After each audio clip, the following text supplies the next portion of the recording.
Well, I just want to share that I've been called Pastor Lear's Unicorn because I've joined an agency in Bigo Live and basically having a movement to earn money online. Magic mix. Ayan. Tip ko lang. Bye. Profile. Sabi ko, And this is ako yung namimili para sa kanila. Ikay, the daughter of one of the fam that we're creating to. Actually, Basta ko. their families out there na kumikita talaga online at nagko-collab sila online at nagtutulungan in Bigo and TikTok, earning diamonds and beans. Tapos, di ba ba? Kala niyo kung ano yan, no? Sometimes, you'll see it like suka or sersyado. But this is the on hand recooked sa tangan, but di ba yours truly?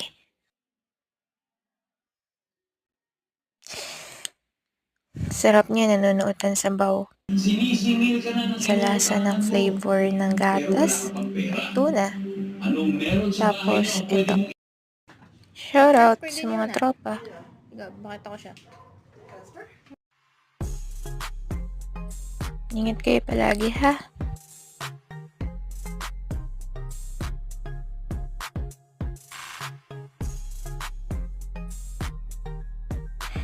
I hope you'll see results on your own decisions in life.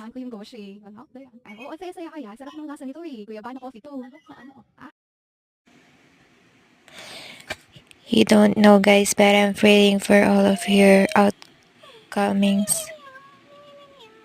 or outcomes, ganon. Concern ako sa growth and health niyo. Siyempre, inaabala ko rin naman kayo for the health and needs of my families. Kahit sa no area mapadpad, minsan nakakahingi ako ng favors sa inyo. That's why, on my own, as we've gone up, I ask God to let me embrace you everyone with the results that I'm giving out from a prayer. At salamat nga pala sa mga still staying as my page liker for your hearts na hindi napipilitan. At shoutout kay Elizabeth, Belanda, Ma'am Jai sa Dongka, at sa mga ka-reels ko, at sa iba pang mga client.